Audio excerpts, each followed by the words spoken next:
بسم اللہ الرحمن الرحیم۔ گمنام ہیرو کے معزز ناظرین السلام علیکم۔ دوستو لائک ضرور کر دیا کریں، شکریہ۔ آئیے چلتے ہیں کہانی کی طرف۔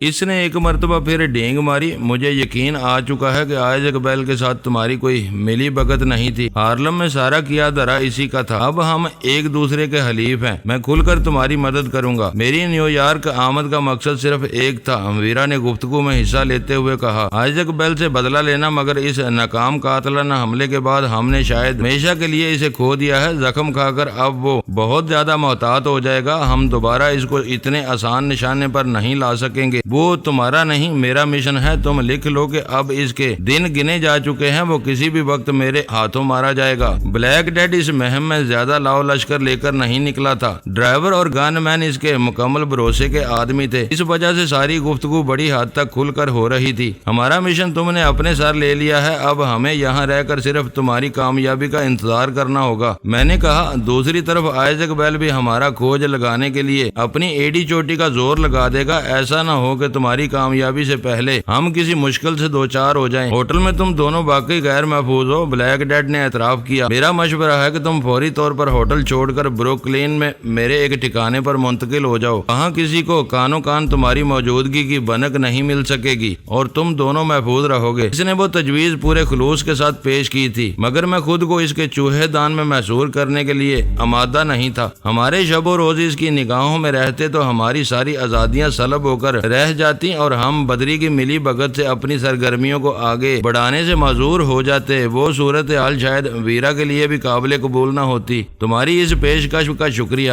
میں نے لمحہ بھر میں فیصلہ کر کے کہا۔ فی الحال ہمارے لیے ہوٹل ہی بہتر رہے گا۔ وہاں سے اپنے آدمیوں کو بھی ہٹا لو۔ عام لوگوں کی طرح رہ کر ہم زیادہ محفوظ رہیں گے۔ ہاں، کسی آڑے وقت کے لیے کوئی ٹھکانہ بتا دو تو وہ ہمارے کام آئے گا۔ میں تمہیں یوں بے یار و مددگار نہیں چھوڑ سکتا۔ بلیک ڈیڈ ہم پر ضرورت سے زیادہ مہربان ہونے کے موڈ میں آ چکا تھا۔ محافظوں کو ہٹا لینے کے بعد تمہیں کوئی نقصان پہنچا تو میں زندگی بھر خود کو معاف نہیں کر سکوں گا۔ ایسا ہرگز نہیں ہو سکتا۔ شروع سے اب تک ہم بے یار و مددگار ہی تھے۔ ویرا پھر بول پڑی، اور تم نے دیکھ لیا کہ اس کے باوجود ہم نے اپنے دشمن کے حلق میں ہاتھ ڈال دیا تھا۔ یہ تند کر رہی ہو؟ بلیک ڈیڈ نے اس کی بات کاٹ کر مجروح لہجے میں پوچھا۔ تند نہیں، یہ حقیقت ہے کہ تم ہمیں کچھ دنوں کے لیے ہمارے حال پر چھوڑ دو۔ میں یہ بات خلوص اور نیک نیتی سے کہہ رہی ہوں۔ مشکل پیش آئی تو ہم تم سے ہی رجوع کریں گے۔ ہمارے لیے یہی کافی ہے کہ اب ہمیں تم جیسے حلیف کی حمایت حاصل ہو گئی ہے۔ ویرا نے موقع سے فائدہ اٹھا کر بے دردی کے ساتھ اپنے دل کا غبار نکال دیا۔ میں پھر کسی وقت اس موضوع پر بات کروں گا۔ چاہو تو میں تمہیں تمہارے ہوٹل پہنچا دوں۔ یہ غضب بھول کر بھی نہ کرنا، میں نے بوکھلا کر کہا۔ آج کی تاریخ میں ہم تمہاری نہیں بلکہ کسی بھی کالی بیوک کے ساتھ دیکھا جانا پسند نہیں کریں گے۔ ہمیں راستے میں کہیں بھی اتار دینا، ہم خود ہوٹل پہنچ جائیں گے۔ بلیک ڈیڈ ہنس پڑا۔ اس کی ہنسی عجیب سی تھی۔ میں خود بھی یہی سوچ رہا تھا، مگر تمہاری دلجوئی کے لیے لفٹ کی پیشکش کرنی پڑی۔ کچھ کہے سنے بغیر راستے میں اتار دیتا تو تمہیں مجھ سے بے رخی کا شکوہ ہو سکتا تھا۔ بیوک ہموار سڑک پر کوئنت کے علاقے کو پیچھے چھوڑ کر دریا پر بنے ہوئے پل پر سے گزر رہی تھی۔ نیچے دریا میں ایک لمبا سا جزیرہ نظر آ رہا تھا۔ میری دلچسپی کو دیکھتے ہوئے ویرا نے اپنی عادت سے مجبور ہو کر بتایا کہ وہ روز ویلٹ آئی لینڈ ہے۔ پورے راستے میں ہمیں کسی رکاوٹ کا سامنا نہیں کرنا پڑا، نہ ہی کہیں پولیس والوں کی کوئی غیر معمولی سرگرمی دیکھنے میں آئی۔ جو کچھ ہو رہا تھا غالباً جائے واردات اور ایکسپریس وے پر ہو رہا تھا۔ سیکنڈ ایونیو عبور کرتے ہی بلیک ڈیڈ نے گاڑی کنارے پر لگوائی اور پرجوش الوداعی کلمات کے ساتھ ہمیں بیوک سے اتار دیا۔ یہ تو کچھ بھی نہ ہوا، ساری بازی ہی الٹ کر رہ گئی۔ فٹ پاتھ پر چلتے ہوئے ویرا نے کہا، شاید ابھی گھنٹی کا وقت پورا نہیں ہوا۔ یہ اچھا ہوا کہ چارلی کے دل کی بڑاس نکل گئی۔ اب وہ ہمیشہ کے لیے تمہارا بے دام غلام بن چکا ہے۔ ویرا نے جیب سے سگریٹ کا پیکٹ نکالتے ہوئے ایک ہلکا سا کہکہا لگایا اور پوچھا، تم نے اس غلام کی میزبانی کی پیشکش کو کیوں ٹھکرا دیا؟ ہم بند کر رہ جاتے، ہمارا سارا ساز و سامان اس کی نظروں میں آ جاتا، گیپ کے اصل مسودے کو چھپانا محال ہو جاتا، CSD کی سہولت ختم ہو جاتی، چارلی کو اس کی ہوا بھی لگ جاتی تو وہ اس آلے کو ہتھیا لیتا۔ میں ڈر رہی تھی کہ کہیں تم اس کے جال میں نہ